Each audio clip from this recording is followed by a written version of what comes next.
Barakallahu fiik Pak Juri.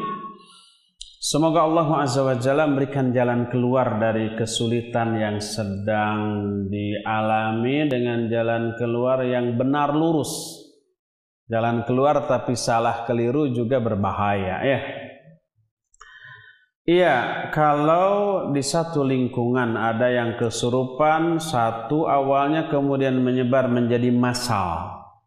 Baik di sekolah, di pabrik juga ada ya. Dan ya, dipastikan di sana ada setan-setan dari kalangan bangsa jin. Ya, apa yang harus kita lakukan? Pertama, ada dua hal, preventif dan kuratif ya, pengobatan. Preventif tingkatan pencegahan, ya, adalah membekali seluruh orang yang ada di sana, siswa-siswi, guru, termasuk karyawan di suatu pabrik, dengan iman, dengan tauhid yang lurus.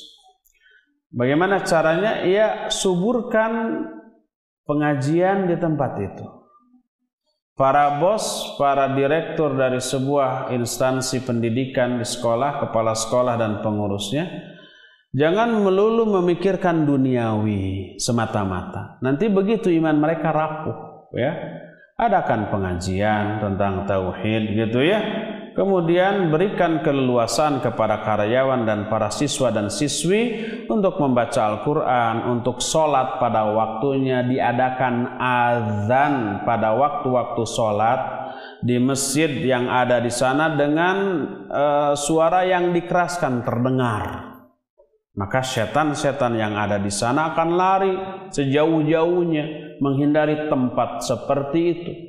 Sekarang jangankan setan dari kalangan bangsa jin, manusia saja yang jauh dari agama. Manusia itu umpama tukang mabok, tukang judi, tukang maksiat, nggak pernah sholat.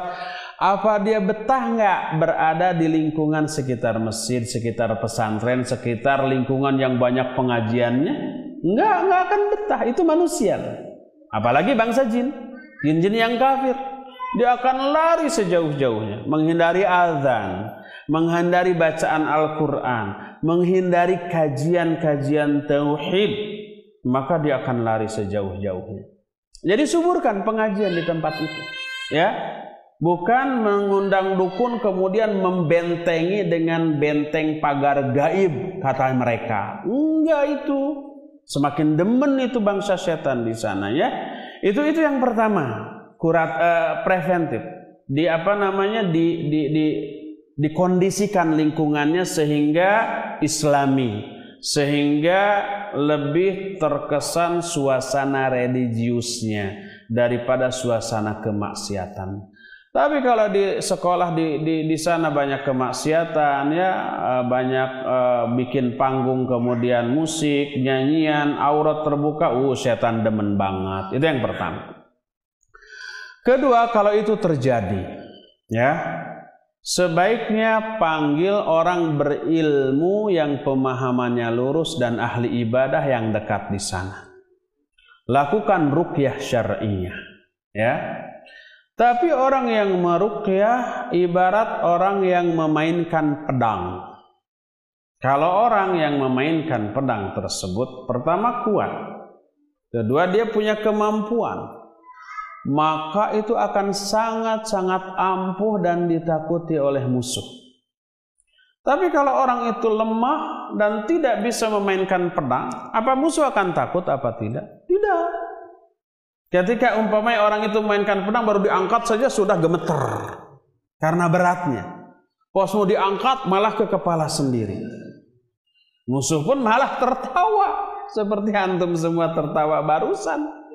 Ini nggak perlu ditakuti, ya. Jangan dihadapi, biarkan aja dia main pedang sendiri, nanti ke leher sendiri, kan begitu. Al-Quran itu seperti itu. Kalau orang yang membacakannya ahli maksiat, orang bodoh, maka dampaknya akan kurang. Karena apa? Mungkin pertama bacaannya juga banyak salah, kedua tidak ada penghayatan terhadap bacaan yang dibacanya.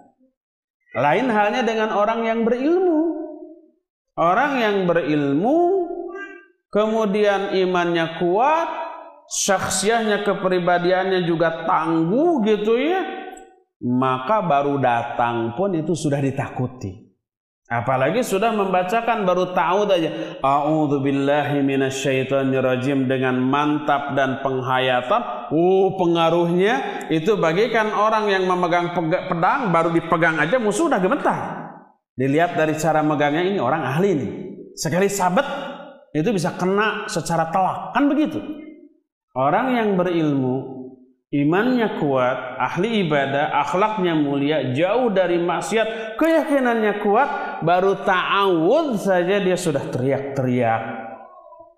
Oleh karena itu, kadang-kadang ada orang yang membacakan ayat, orang yang kesurupan itu malah mengikuti, malah mendahului. Dibacakan ayat kursi, saya juga hafal, terus dia mendahului. Dibacakan surat yang lain, saya juga hafal, terus mendahului. Apa yang terjadi? Down mentalnya, nggak mempan. Akhirnya dia bingung, ya. Oleh karena itu, lakukan ruqyah oleh ahlinya, oleh orang yang berilmu, oleh orang yang imannya kuat, oleh orang yang soleh, yang jauh dari maksiat, maka ruqyahnya akan disertai dengan iman, dengan keyakinan, dengan penghayatan terhadap makna dari ayat yang dibacakan, dan ini pengaruhnya dahsyat luar biasa kepada setan yang nyurup kepada orang tersebut.